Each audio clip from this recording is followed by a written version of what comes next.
Welcome to an E3 special weekly knockout. Stay tuned for the latest from Microsoft's conference.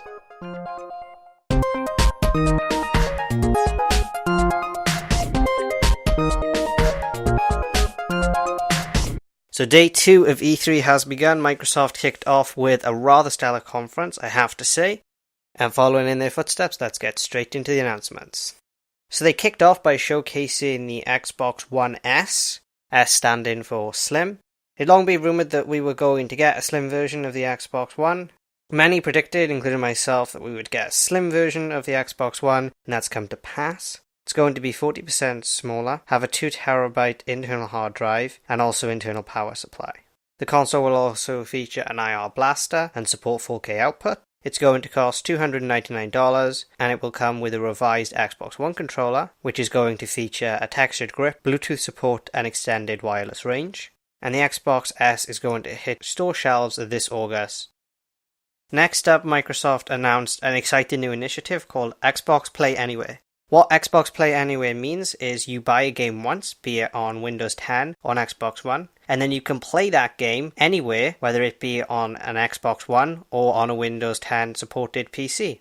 So this is very similar to what PlayStation has been doing with cross-buy for Vita and PlayStation 4, except a lot more exciting, considering that not many people own a Vita. And also in terms of these games being on Windows 10, that means they're going to be on PC, where you don't have to worry about backwards compatibility.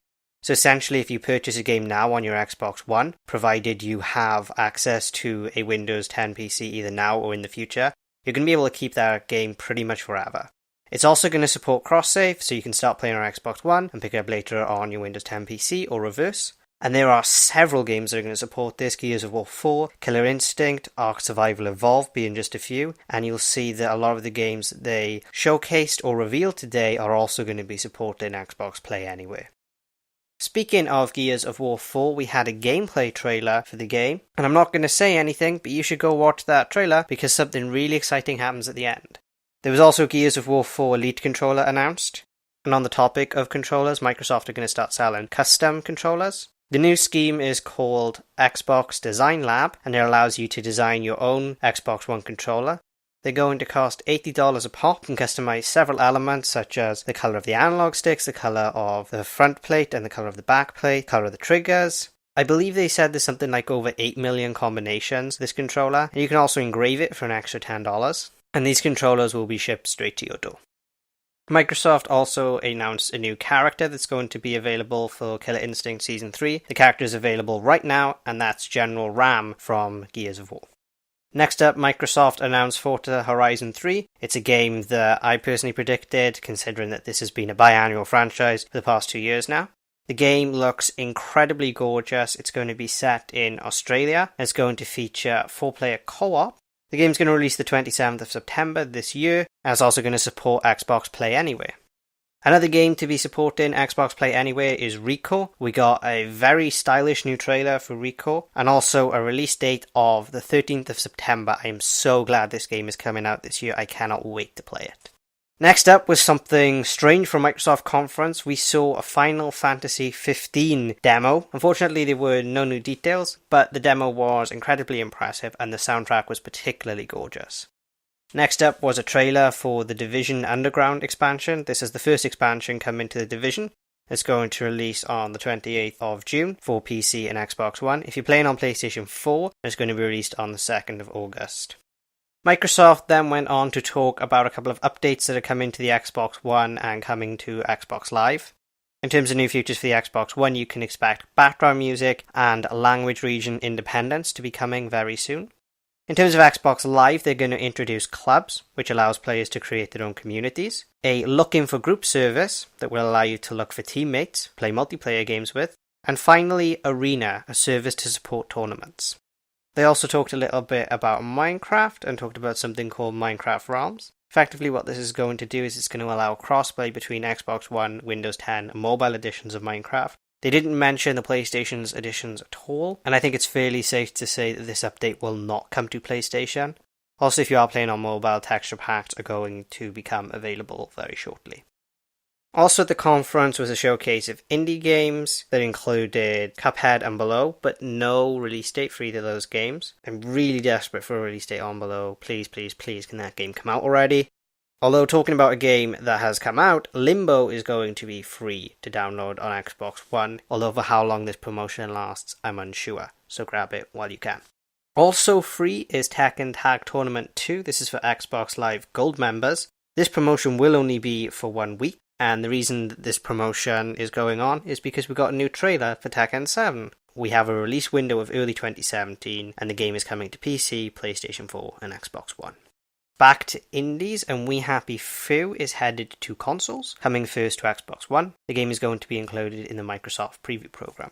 Also finally announced was Gwent, the Witcher card game. This was another thing that had been rumoured and suspect for quite some time. Gwent is of course the in-game card game featured in Witcher 3 Wild Hunt. The game will have full single player mode in addition to multiplayer, which will support crossplay. They're going to improve on the mechanics of the card game and add to it. And the game will have a closed beta, which will be available first on Xbox One and Windows 10. That's going to begin in September. Another leaked announcement now, Dead Rising 4 has been confirmed. It's going to have a release date of 2016. Also confirmed that the protagonist, Frank West, from the original Dead Rising, is going to return. The game's going to be set in Colorado, as the first Dead Rising was. And given the language Microsoft used, they didn't use the word exclusive, which is a word they use a lot when something is exclusive. So reading between the lines, Dead Rising 4 is going to be coming to PlayStation 4, although the only platforms it's been announced for right now are Xbox One and Windows 10. We also saw a co-op demo for Scalebound. There is no update on the release date for Scalebound, although the game has been confirmed to be coming to Windows 10. It's going to support Xbox Play Anywhere. And another game with no update on a release date, we saw Sea of Thieves. We got a new cinematic trailer which was very stylistic. I would definitely recommend you checking that out. And also a gameplay trailer. In the gameplay trailer we learned a few things, such as the fact that you can get drunk, and we got a more in-depth look at ship battles. So during a ship battle, if you do take a few hits, you're actually going to have to go below deck and you're going to have to patch your ship up, or it's going to fill up with water and then it's going to sink. But for exciting as all that footage was, the lack of a release date is very disappointing, and it does suggest that the game's going to launch at the very soonest, late 2017. State of Decay 2 was announced. This is a game slated for a 2017 release date. It's going to be coming exclusively to Xbox One and Windows 10. And there's a new trailer that you can check out.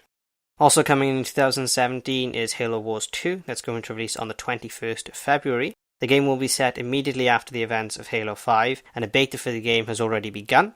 And now before I go on to the final announcement, there was something announced not at their press conference, but very much related, which is that Crackdown 3, originally slated to come out this year, has been delayed till 2017, and we're going to find more details out about that game sometime this year, but not at E3.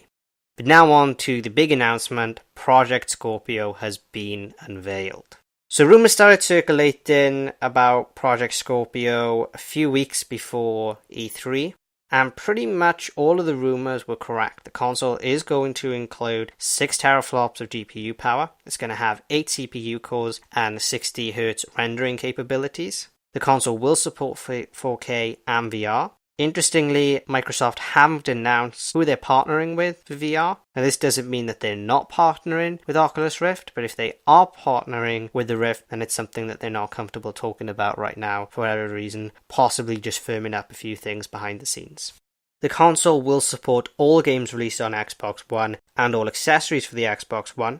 During the reveal, Phil Spencer said that, quote, "there will be a world beyond generations," end quote, and that, quote, "no one gets left behind," end quote. So this is obviously a fairly controversial announcement to some extent, hardware upgrade this early on into the cycle. So we'll have to wait and see how this announcement goes down. You can expect Scorpio to be hitting store shelves in the holiday period of 2017. It's going to be really interesting to see how Sony respond to this, how consumers respond to this. We are entering new territory in terms of consoles.